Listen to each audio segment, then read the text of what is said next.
नमस्कार, देवभूमि एक्सप्रेस में आपका स्वागत है। आपके साथ मैं हूं विकास सक्सेना। आइए बुलेटिन की शुरुआत करेंगे तो मुख्यमंत्री पुष्कर सिंह धामी ने आपदा प्रभावित चंपावत में तिलवाड़ा का दौरा किया है, जहां सीएम ने भारी बारिश के कारण जान गंवाने वाले परिवारों के परिजनों से मिलकर संवेदना व्यक्त की है।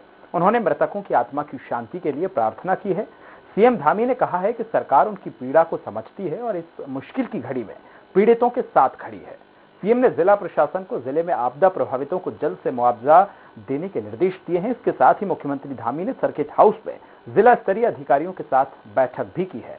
सीएम ने कहा है कि राहत और बचाव कार्यों में लापरवाही ना बरती जाए और कामों में तेजी लाई जाए। इसी के साथ आपदा राहत कोष से भी लोगों को राहत दी जाए। उन्होंने जिलाधिकारी को आपदा प्रभावित क्षेत्रों का भू सर्वेक्षण करवाने के निर्देश भी दिए हैं।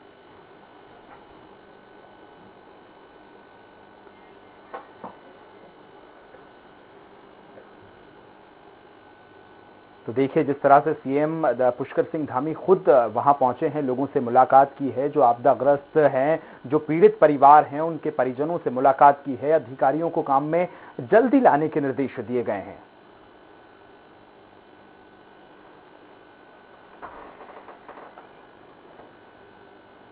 मृतकों के जो परिजन हैं उनसे मिलकर भी उन्होंने संवेदनाएं व्यक्त की हैं।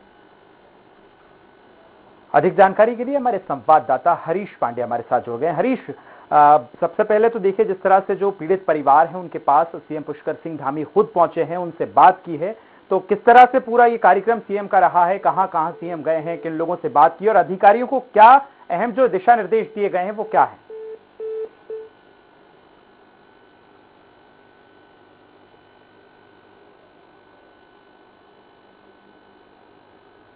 चलिए, तकनीकी समस्या के कारण शायद हमारा संपर्क उनसे नहीं हो पा रहा है, जल्दी हम उनसे बातचीत करेंगे। तो आपको बता दें कि सीएम पुष्कर सिंह धामी चंपावत पहुंचे हैं, जहां उन्होंने आपदा पीड़ित जो परिवार हैं उनके परिजनों से मुलाकात की है, उनको ढांढस बंधाया है, उनके साथ एक लंबी चर्चा की गई है और उनको हर संभव मदद का आश्वासन दिया है कि आप चिंता मत कीजिए, सरकार आपके लगातार साथ खड़ी है। अधिकारियों को उन्होंने कामों में तेजी लाने के निर्देश दिए हैं। अधिकारियों को भू सर्वेक्षण करने के भी सीएम पुष्कर सिंह धामी ने निर्देश दिए हैं।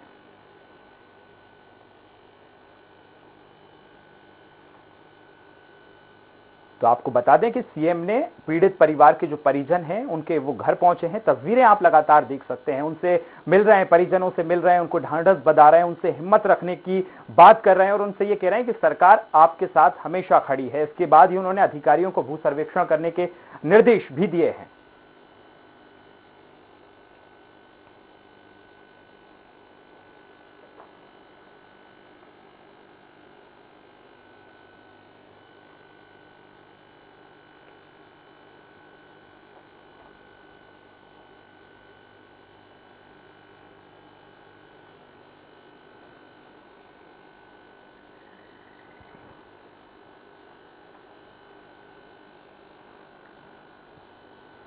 तो देखिए, चंपावत सीएम पुष्कर सिंह धामी खुद वहां पहुंचे हैं, आपदा पीड़ितों से, परिवारों से उनसे मुलाकात की है। तमाम जो वहां आला अधिकारी हैं वो भी सीएम पुष्कर सिंह धामी के साथ मौजूद थे।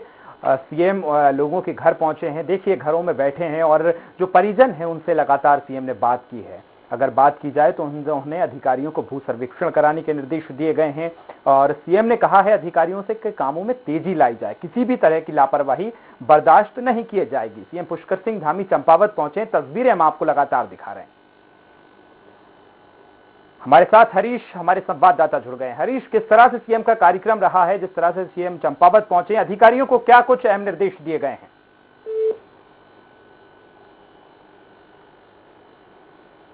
तकनीकी समस्या के चलते हमारा संपर्क हरीश से नहीं हो पा रहा है।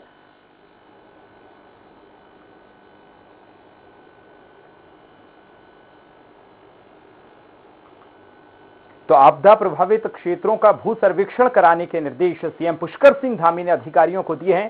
सीएम ने कहा है कि किसी भी तरह की जो लापरवाही है वो बर्दाश्त नहीं की जाएगी। आपदा राहत कोष से लोगों को राहत पहुंचाने के निर्देश भी सीएम पुष्कर सिंह धामी ने अधिकारियों को दिए जाए हैं। इसके बाद की अगर बात की जाए तो लापरवाही ना बरतने के और कामों में तेजी लाए जाने के निर्देश सीएम पुष्कर सिंह धामी ने दिए हैं। चंपावत, तमाम जो इलाके हैं, आपदाग्रस्त जो लोग हैं, उन इलाकों में सीएम पुष्कर सिंह धामी पहुंचे हैं, उनके घर पहुंचे हैं। तस्वीरें हम आपको दिखा रहे हैं, लोगों से बातचीत कर रहे हैं, ये देखिए, घर में सीएम पुष्कर सिंह धामी बैठे हैं और लोगों से बातचीत कर रहे हैं कि आप हिम्मत रखिए, सरकार आपके साथ है।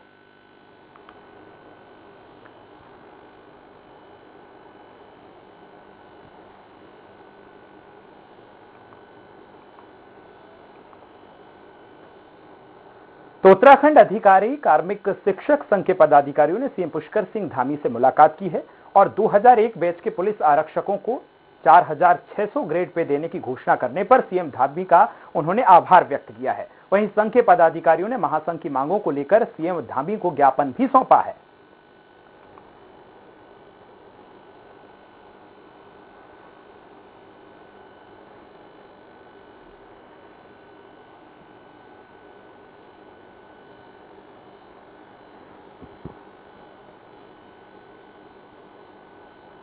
आगे बढ़ेंगे और खबर रानीखेत से है, जहां अल्मोड़ा पिथौरागढ़ संसदीय क्षेत्र के सांसद अजय टम्टा ने आपदा प्रभावित इलाकों का दौरा किया है। सांसद ने भिकियासैंड के रापड़ गांव पहुंचकर अतिवृष्टि से मलबे में दबकर जान गंवा चुके पत्रकार के परिजनों से मुलाकात की है। वहीं सीएम पुष्कर सिंह धामी ने भी परिजनों से दूरभाष पर बात कर शोक संवेदना व्यक्त की है। सांसद ने एसडीएम और लोक निर्माण विभाग के अधिकारियों को आपदा राहत कार्यों में तेजी लाने के दिशा निर्देश दिए हैं। इधर सल्ट के विधायक ने भी रापड़ हादसे को लेकर दुख जताया है।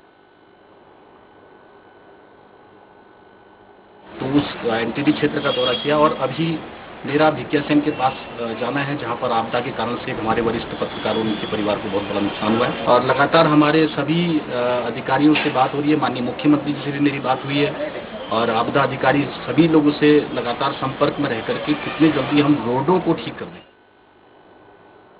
भाजपा के प्रदेश अध्यक्ष मदन कौशिक ने रामनगर के बाढ़ प्रभावित क्षेत्र चुकुंब का दौरा किया है और बाढ़ प्रभावित लोगों से मुलाकात की है और उन्हें हर संभव जो मदद है उसका आश्वासन दिया है। इस दौरान गांव वालों ने प्रदेश अध्यक्ष को बताया कि उनके 2 दर्जन से ज्यादा घर बाढ़ में बह गए हैं। गांवों ने अगर विस्थापन की बात की जाए तो विस्थापन को लेकर भी वो कई सालों से उनकी मांग कर रहे हैं, लेकिन उनकी मांग अभी तक पूरी नहीं हुई है। वहीं प्रदेश अध्यक्ष मदन जो कौशिक हैं, उन्होंने कहा है कि जल्द ही इस गांव का विस्थापन भी किया जाएगा।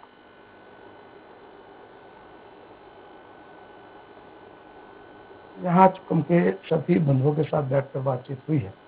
इनकी एक तो जो विस्थापन वाली परिस्थिति वो 93 से चल रही है, लेकिन किस कारण से रुकी हुई है, आज हमने कहा कि हम अगले महीने तक उसको क्लियर कराएंगे, बातचीत करके मुख्यमंत्री से कि कहाँ रुकी हुई, क्या दिक्कतें आ रही है। एक तो ये है। चुकम के भाइयों को हमने विश्वास दिलाया कि किसी भी तरह की परिस्थिति में पार्टी आपके साथ खड़ी है। आज भारतीय जनता पार्टी के सारा संगठन यहाँ है।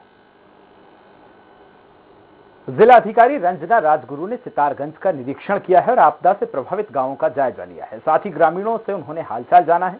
जिलाधिकारी ने तहसीलदार को निर्देश देते हुए कहा है कि पीड़ित परिवार की हर संभव सहायता की जाए और जल भराव से पीड़ित प्रत्येक व्यक्ति के लिए भोजन, पेयजल आदि की समुचित व्यवस्थाएं भी सुनिश्चित करी जाएं। उन्होंने कहा है कि कोई भी व्यक्ति भूखा ना रहे, इस पर विशेष ध्यान दिया जाए। उन्होंने संबंधित अधिकारियों को निर्देश दिए हैं कि जो लोग आपदा से प्रभावित हुए हैं उनकी सूची जल्द तैयार करें ताकि पीड़ितों को सहायता मिल सके।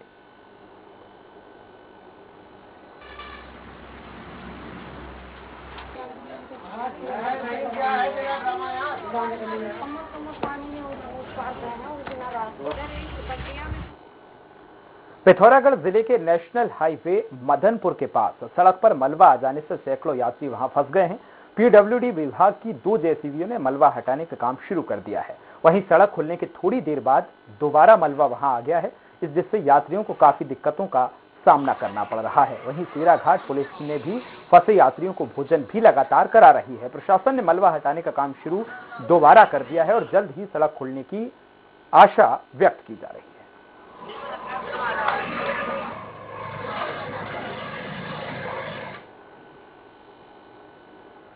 गृहमंत्री अमित शाह के निर्देश पर केंद्र की inter ministerial central team Pithoragarh जिले पहुंची है, जहां पर टीम ने आपदा से हुई क्षति का जायजा लिया है और 2 दिन तक चले इस निरीक्षण में टीम के सदस्यों ने हवाई निरीक्षण भी किया है। इस दौरान सड़क मार्ग, कृषि और औद्योगिकी में जो भी नुकसान हुआ है उसका जायजा लिया है। इसके बाद टीम ने जिलाधिकारी, जनपद सीईओ और अन्य विभागों के अधिकारियों के साथ बैठक की है। बैठक में जिलाधिकारी डॉक्टर आशीष चौहान ने टीम के सदस्यों को क्षेत्र में हुए नुकसान का हर संबंध में अगर बात की जाए तो विभागवार जानकारी से अवगत कराया है।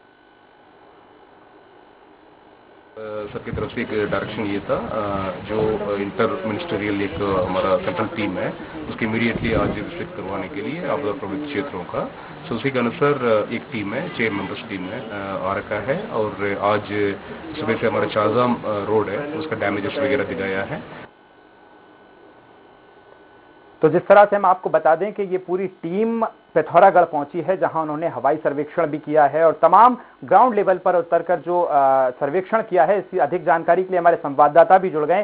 क्या किस तरह से ये पूरी टीम पहुंची है और क्या क्या निरीक्षण किया गया है, क्या अधिकारियों को विशेष दिशा निर्देश दिए गए हैं? कैलाश, मेरी आवाज आप तक पहुंच रही है?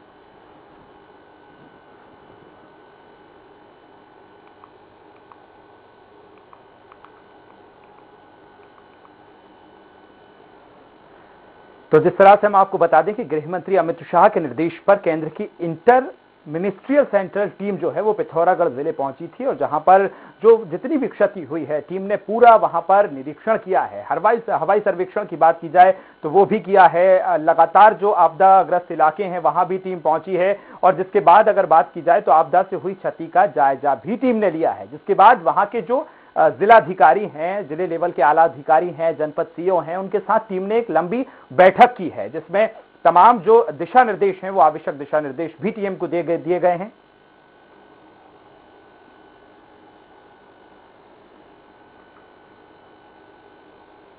तो केंद्रीय गृह मंत्री अमित शाह के निर्देश पर केंद्र की जो इंटर मिनिस्ट्रियल सेंट्रल टीम है वो पिथौरागढ़ पहुंची थी और आपदाग्रस्त जो पूरे इलाके हैं वहां का उन्होंने निरीक्षण किया है।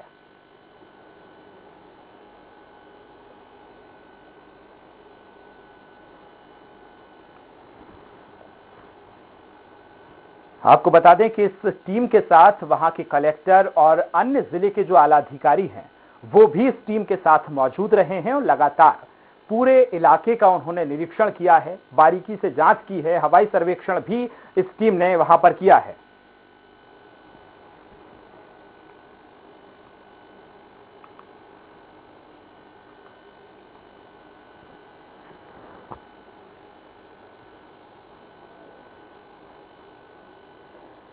तो पहाड़ी इलाकों में एक बार फिर से बर्फबारी होना शुरू हो गया है। नीलकंठ की पहाड़ियों में हेमकुंड साहिब में पहले ही बर्फबारी शुरू हो गई थी, लेकिन अब उच्च हिमालय में भी विराजमान केदारनाथ धाम में बर्फबारी हो रही है। केदारनाथ धाम में हो रही बर्फबारी से अब श्रद्धालु काफी खुश नजर आ रहे हैं।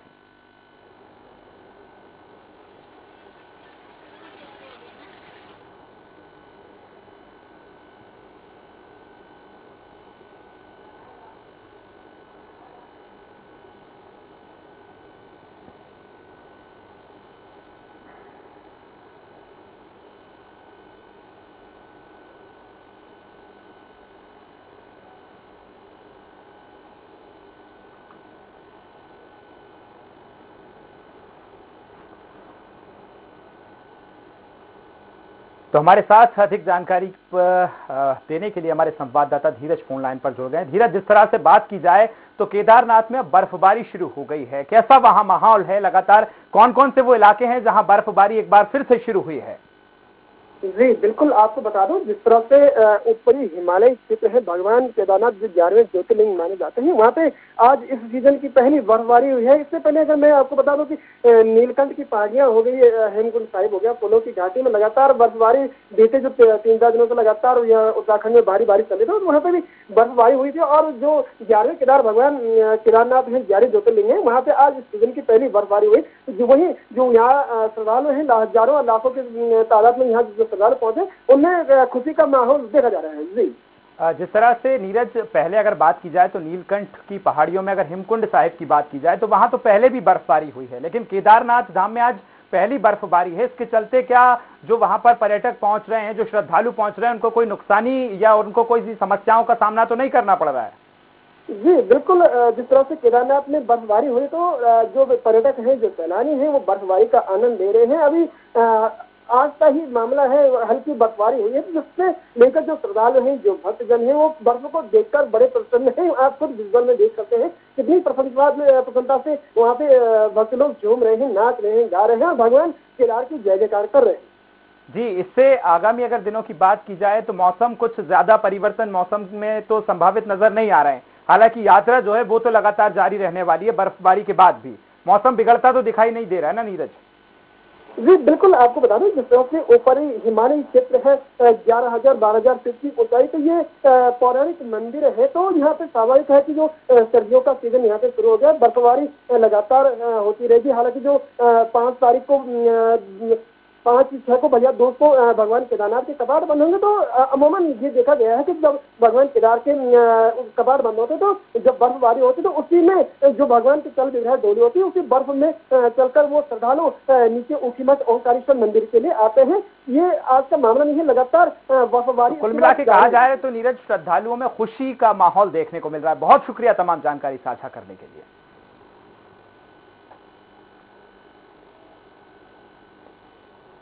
उत्तराखंड में हुई आफत की बारिश से प्रभावित लोगों की मदद के लिए सभी राजनीतिक पार्टियों ने अपने हाथ बढ़ा दिए हैं, जिन्होंने आपदा में जानमाल से हुए नुकसान में अब खूब मदद की है। भारतीय जनता पार्टी भी राहत सामग्री और राशन किट आपदाग्रस्त जो क्षेत्र हैं वहां तक पहुंचा रही है। 50,000 राशन किट से अन्य राज्यों से भी मंगवाई गई हैं, जिनमें से 20,000 किट हल्द्वानी और रुद्रपुर पहुंचाई गई हैं। कोई भी व्यक्ति भूखा न रहे, इसके लिए 2 महीनों का राशन भारतीय जनता पार्टी ने सेवा के भाव से भी लगातार वहां पहुंचाया जा रहा है। कोई व्यक्ति भूखा ना रहे और दैवीय आपदा के कारण जो उसके परिवार के अंदर डिस्टर्बेंस आई है, महीने 2 महीने का राशन उसको उपलब्ध रहे और उसको भूखा ना सोना पड़े, उसकी चिंता भारतीय जनता पार्टी कर रही है और इस प्रकार से सेवा के भाव से जनता के बीच में जाकर के उसकी मदद कर रही है। देहरादून में आप प्रवक्ता नवीन परशाली ने कहा है कि रोजगार गारंटी योजना को प्रदेश के युवाओं का भरपूर समर्थन मिल रहा है।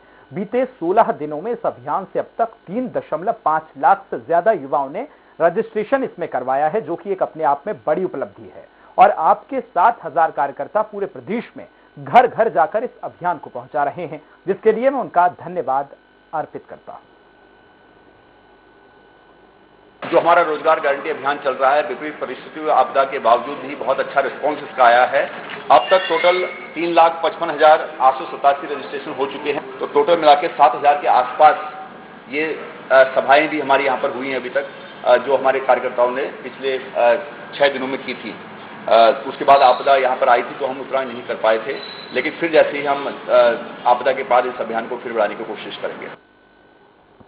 हरिद्वार में आम आदमी पार्टी की प्रेस वार्ता में जोनल इंचार्ज सुनील लोहिया ने जिला कार्यकारिणी का विस्तार करते हुए विंग और मोर्चे की घोषणा की है। सुनील लोहिया का कहना था कि जिला कार्यकारिणी के विस्तार के बाद अब जल्द ही रिक्त पदों पर नियुक्तियां की जाएंगी और आम आदमी पार्टी के जिलाध्यक्ष अमित विश्नोई ने बढ़ती महंगाई का मुद्दा उठाया।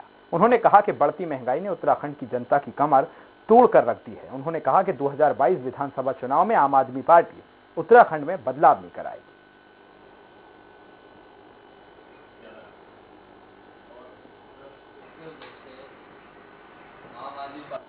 खाद्य पदार्थों के दाम में जो है बेतहाशा वृद्धि हो रही है। इसने जो है आम जन का जीना बड़ा मुश्किल कर दिया है। इसने यहाँ जो उत्तराखंड के अंदर बिजली फ्री दी जा सकती थी, वो बिजली भी इतनी महंगी है। पानी के बिल इतने आते हैं, लेकिन पानी नलों में टोटियाँ सूखी रहती हैं। कहीं कहीं क्षेत्रों में कहीं दिनों तक पानी नहीं आता है। महंगाई इस कदर बढ़ चुकी है कि आम जन का जीना बड़ा मुश्किल है। देहरादून के ऑर्डिनेंस फैक्ट्री में संविदा कर्मचारियों के विरोध प्रदर्शन उन्होंने किया है और एक मैनेजमेंट के खिलाफ जमकर नारेबाजी की है। वहीं कर्मचारियों का कहना है कि मैनेजमेंट ने कर्मचारियों को बिना बताए काम से मना कर दिया है और मैग्नेट के अंदर अगर घुसने की बात जो है अब वो भी अनुमति नहीं दी जा रही है, जिसके बाद कर्मचारी फैक्ट्री के बाहर धरने पर बैठ गए हैं। साथ ही उनका कहना है कि 2022 तक उनका टेंडर है, पर फैक्ट्री प्रबंधन ने बिना नोटिस दिए ही अचानक से उनको काम करने से मना कर दिया है। अगर अब उनका कहना है कि मांगे पूरी नहीं होती हैं तो वो उग्र आंदोलन करेंगे। ऑर्डिनेंस फैक्ट्री के जो कॉन्ट्रैक्ट लेबर है यहाँ पर धरने पर बैठी है, क्योंकि इनको जो है बिना नोटिस दिए हुए, बिना कोई छटनी मुआवजा दिए हुए और सारे श्रम कानूनों का उल्लंघन करते हुए फैक्ट्री का जो प्रबंधन है या जो ठेकेदार है, उन्होंने सारे श्रम कानूनों का उल्लंघन करते हुए इनको जो है बाहर निकाल दिया है और ऐसे टाइम पे निकाला है जब दिवाली है। एक संविधान का उल्लंघन इस फैक्ट्री मैनेजमेंट ने किया है। ये इनका 3 जनवरी 2022 तक इनका टेंडर है, लेकिन इनको बिना नोटिस दिए, बिना बताए इनको कल फैक्ट्री के अंदर नहीं घुसने। हरिद्वार की ज्वालापुर कोतवाली थाना इलाके में एक नाबालिग युवती के साथ छेड़छाड़ करने का मामला सामने आया है, जिसमें पुलिस ने आरोपी युवक को हिरासत में ले लिया है। बताया गया है कि नाबालिग से पीर बाजार के एक व्यापारी का बेटा काफी दिनों से परेशान उसको कर रहा था। हालांकि पुलिस ने आरोपी को युवक को अब हिरासत में ले लिया है और आगे की पूछताछ की जा रही है।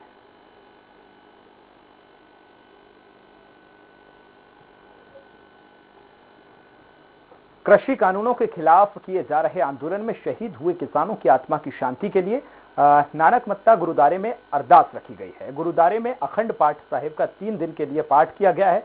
इधर गुरुद्वारा कमेटी ने प्रबंधन के सभी लोगों ने अगर बात की जाए तो लोगों से पाठ में भाग लेने की अपील भी की है। जो अभी सुकोनियम में हमारे 5 किसान अपनी मांगों के लिए जूझते हुए शहीद हुए हैं, उनकी याद में 21 तारीख को गुरु नानक अखंड पाठ साहिब किया गया है, जिसका भोग 23 तारीख को पड़ेगा, कल पड़ेगा।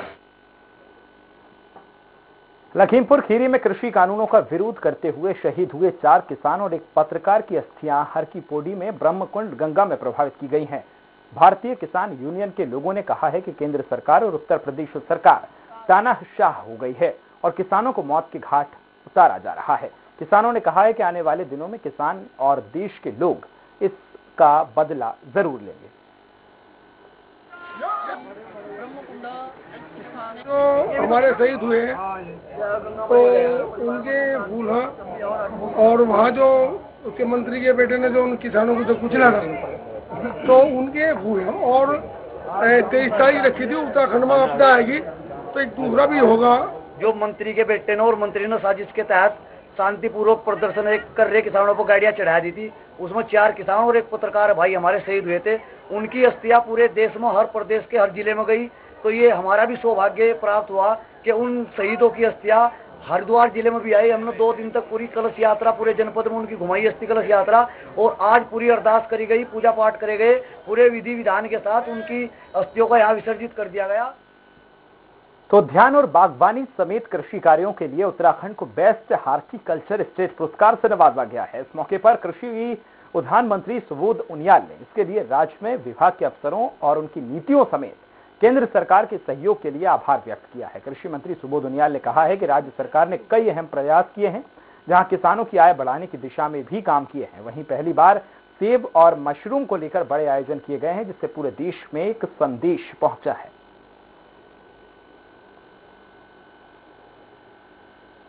किसान की आय बढ़ाने के लिए बागवानी की संभावनाओं को धरातल पर उतारने के लिए बृहस्पति में काफी अच्छा कार्य किया गया, और इसमें चाहे पॉली हाउसेज के माध्यम से रोजगार देने की संभावनाएं रही हों, चाहे उच्च गुणवत्ता के पौधों को लेकर जो किसान की उत्पादकता बढ़ाने का प्रश्न रहा हो, चाहे आपका नर्सरी एक्ट के माध्यम से, जिस तरह हमने पूरे देश में अकेला राज्य में नर्सरी एक्ट में जिन्होंने 6 महीने की सजा का प्रावधान किया है, जिससे कि किसान को उच्च गुणवत्ता की पहुंच मिल सकती है।